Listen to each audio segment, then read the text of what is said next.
It's our prayer that God will bless you all there. And the same with here in the Philippines. Nawa tayo lahat nagkakaisa sa paglilingkod. So, dito po tayo sa ating Bible. Sa Joshua, open with me your Bible sa libro ni Joshua. Ang Joshua po ay matatagpuan sa New Testament. Hindi nakakaalam.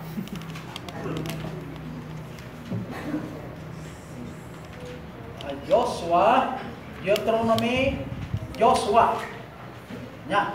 Chapter 1, verse 6, down to 8. Lahat po tayo magsitayo for the respect the reading of the Word of God. Sa chapter 1, verse 6, down to chapter 1, verse 6, down to 8. Yung walang Bible po, ay hindi na umuwi. Sige, basahin po natin sabay-sabay sa verse 6 ng Joshua chapter 1. Go! Be strong and of good courage, for unto these people shalt thou divide for an inheritance the land, which I swear unto their fathers to give them. 7. Only be thou strong and very courageous, that thou mayest observe to do according to all the law, which Moses my servant commanded thee. Turn not from it to the right hand or to the left, that thou mayest prosper whithersoever thou goest. 8.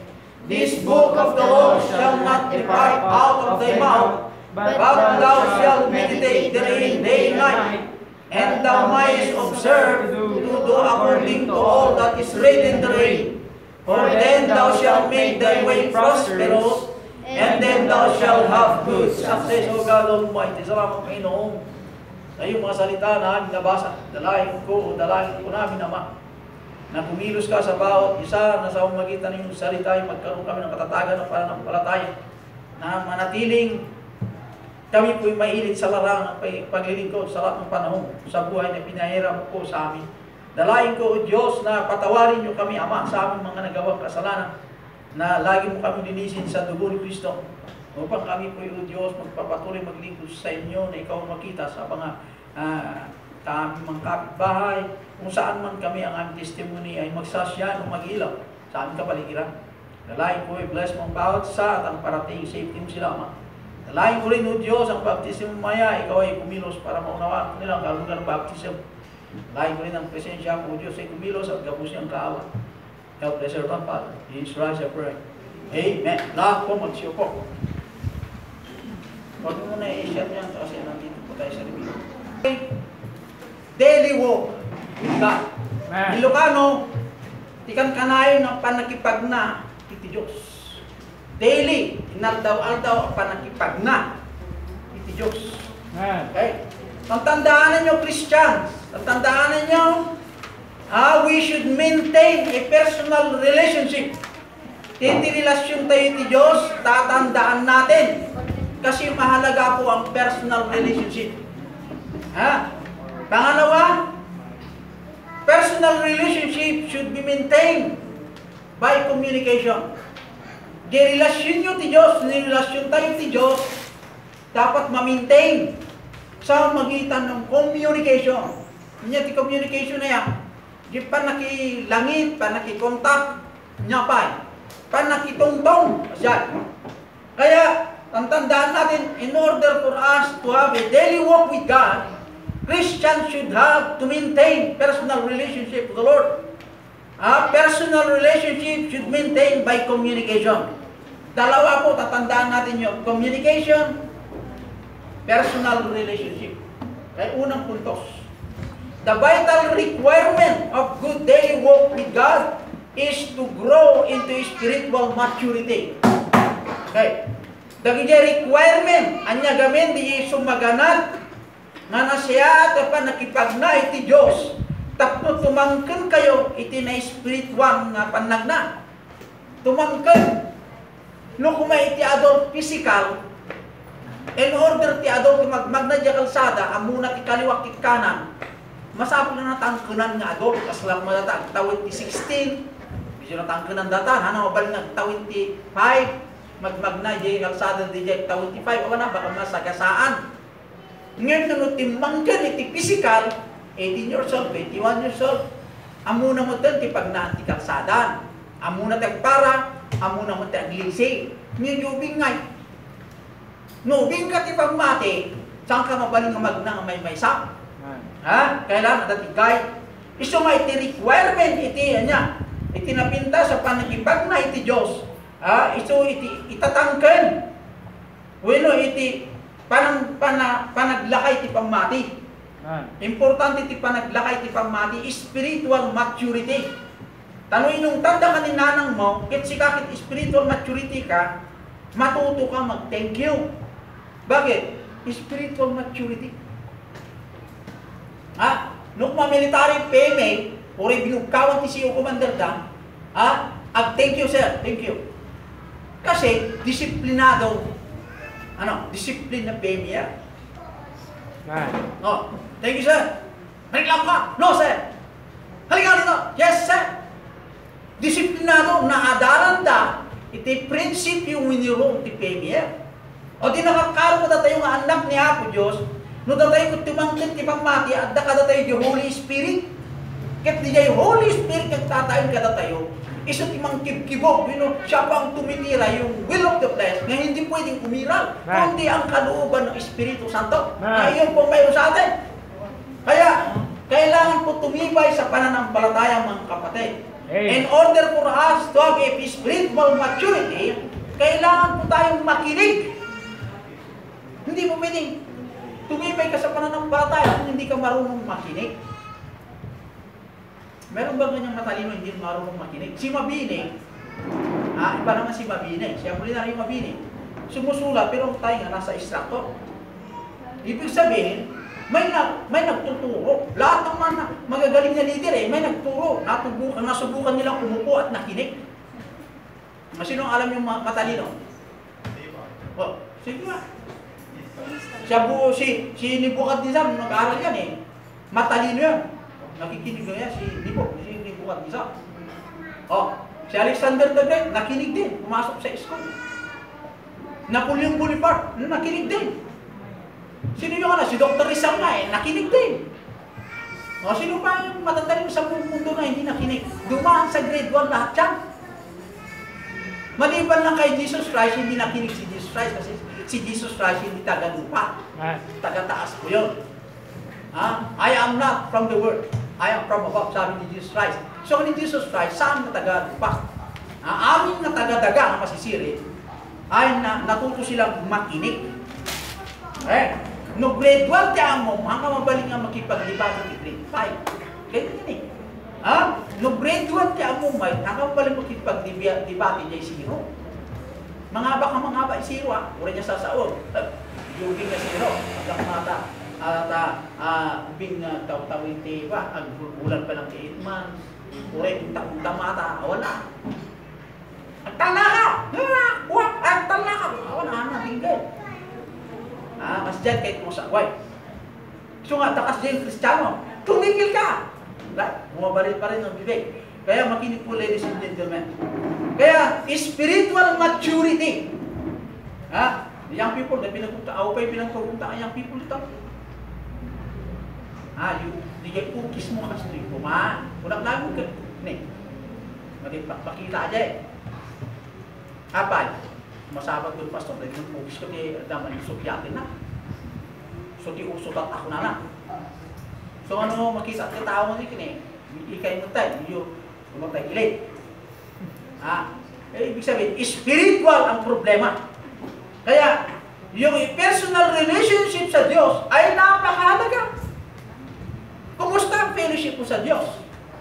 Kumusta ang fellowship mo kay Mister? Kasi lahat naman tayo, yung may mga asawa, may fellowship sa Mister, may fellowship sa Mrs. Kumusta ang fellowship ng dalawa? Lagi sigawan ba sa bahay? Yan o. Pag sigawan kasi alam nyo, dalawang klaseng pagsigaw. Sigaw na spiritual o sigaw from the flesh.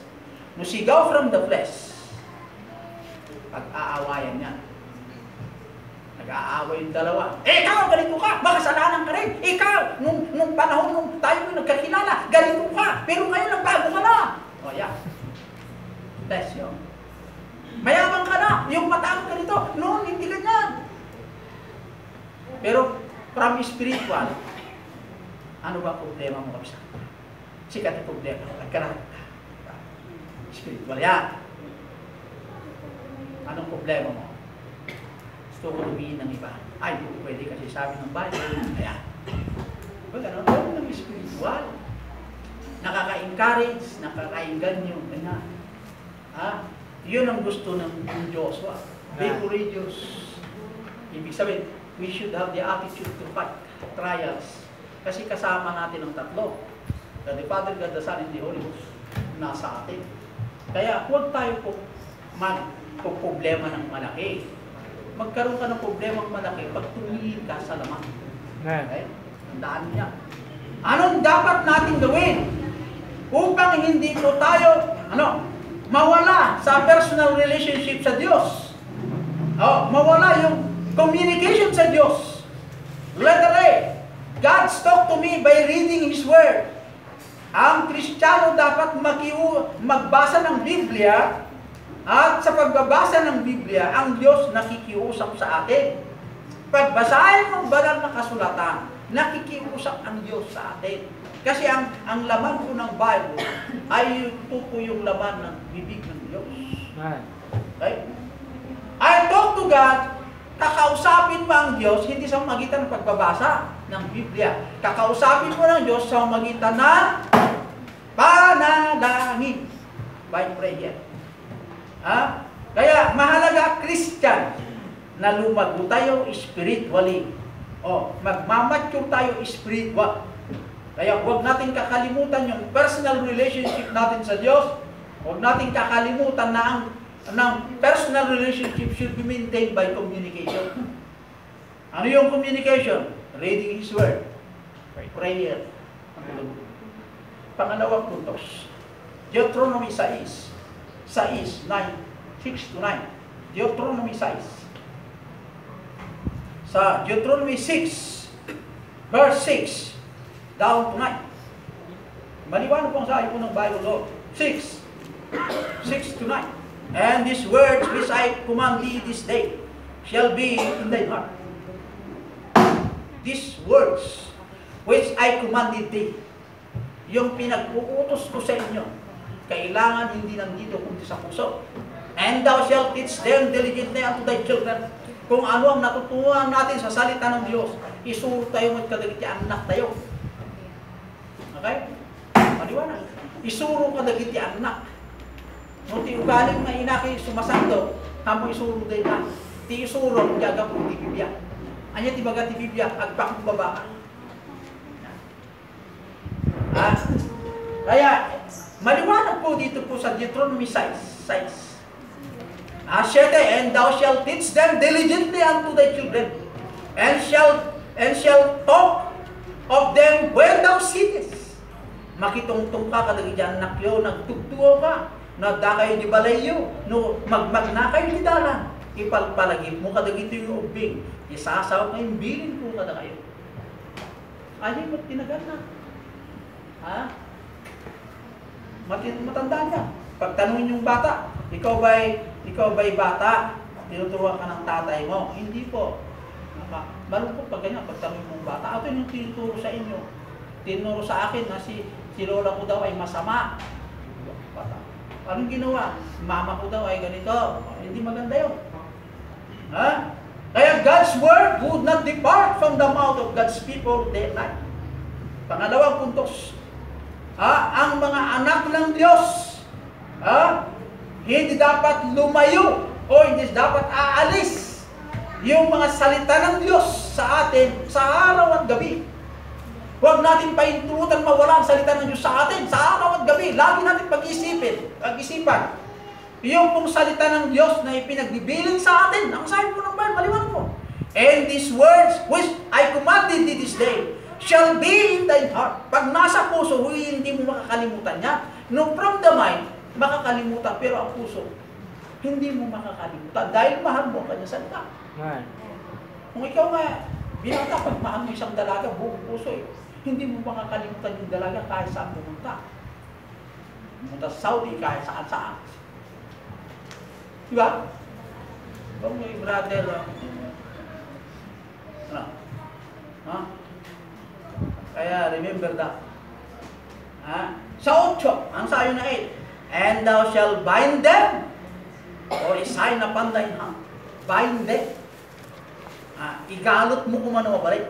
Igalot. Ay, ito talaga, hindi me. And they shall be as frontlets between thine eyes. Hindi tinga. Hindi nagbadang mata. Nga nakamanman. Dahil ay nakadulil na sa ni Apo Diyos iti puso. Nukas ano ti sa ni Apo Diyos iti puso tayo. Kas jay kumamit. Itay-intay pa ng lagip ti panno. Dahil jay Apo Diyos. Nga ti sao na nasanwa. So nga, antay kumalipatin ti sao ti Diyos ti aldaw ti grabe. Malipatan namin, huwag lang kalimutan ang salita ng Diyos. Bakit? Bakit? Ang salita ng Diyos, kagananyo. Awat ti panakarakrak ti sao ti Diyos. Urit-uram ti amin ni Bible.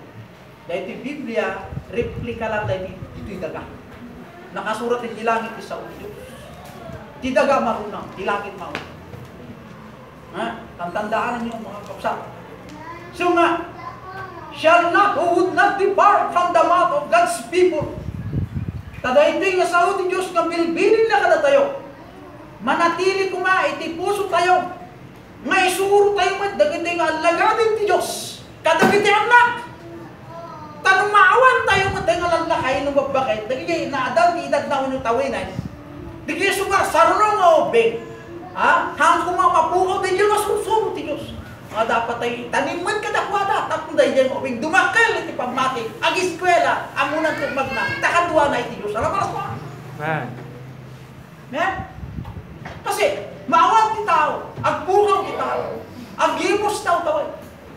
Hindi ni Diyos sa pagsirsirbiya. Noon niya ti tawon na isungot lang tata. Saan nagbalbalin ti tawin ti Diyos? Amon nagbalbalin sa una. Dahil ti Diyos, tayo pagtantaan mo. Kapag pa kaya datay ti church.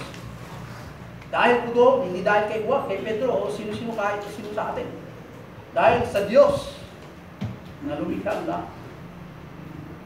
Pangatlong puntos, 1 Thessalonica 5:17. Christian should pray without ceasing. Dagiti Kristiyano ang kararagda nga di agrisak. Anya ti di agrisak na. Saan kumamapugpugsak? Di relasyon ti pa nagkararag. Saan ko mga maputputin? Saan ko mga aglanglangan? No ti tao mga three times a day. Ang kumang aglanglangan. Agsapa mga, iti daw mga matitimal. Tanapigsa ti trabaho. Iti Kristiyano nga pa nagbiag, napigsa ti kabuso. Isa nga yung komunikasyon ti Diyos, saan ko mga maputputan? Di nyo pa nagbasat sa mga Diyos, saan ko naman na maputputan? Dapat i-maintain tayo dahil dyan, nga ugali ang Kristiyano kung mga dapat natin gawin. Dahil ito po ang ating hanap buhay spiritually. Upang tayo lagi manatili patibay sa larangan ng paglingkod. Anong klaseng problema? We still have the courage to fight because who can be against us? Kung nasa tatlo sa atin. God the Father, God the Son, and the Holy Ghost. Walang makakatalo sa tatlo. Dahil tayo po ay anak ng Diyos. Amen. Amen?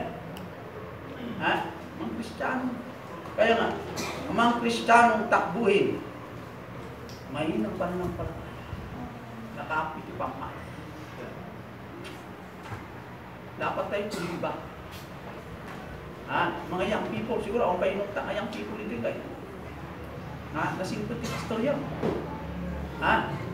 No, agpuraw ti puko, kung kulayan yung tinaisita mo ng latak. Yung agpuraw tumanay. Delikado lang, no, agpuraw ka sumaro, magpuraw amin. Kaya nasaway, nanay na yung problema. Yung nagputik, walang problema at ang church. Yan, gano'n. So nga, young people, matutong maging masumuli. May mararating ka pag masunod ka. Wala naman mararating ng young people pag disobedient child. Saan mo nakuha ang kabayo yun? Disobedient child ganito. Ang kinakatakot ng pastor, kung ang isang young people ay pinaalis ng pastor, at yung bata ng nalangin, delikado ako.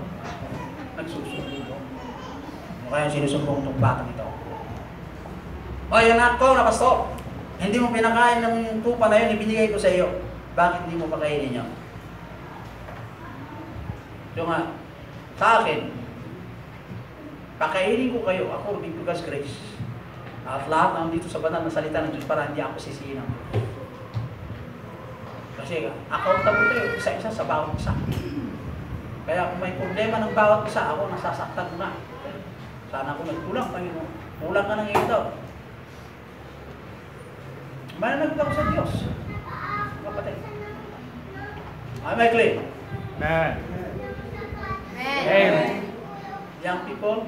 Amen. Lahat tayo magsitayo tayo ng alam, O God Almighty, salamat Panginoon sa iyong salita. Nalayan ko po, Diyos, na bendisyonan mo yung salita. At ganun din po sa bawat isa na magkaroon ng courage. Dahil nangako ang success sa lahat ng mga anak mo na maging obedient at tuloy. I-bless mo ang bawat isa, Father. Salamat sa palaala. In Jesus Christ I pray. Amen. God bless. Lahat po magsiupo. Yung mga water of baptism maganda-handa at sa likod po mag-usap.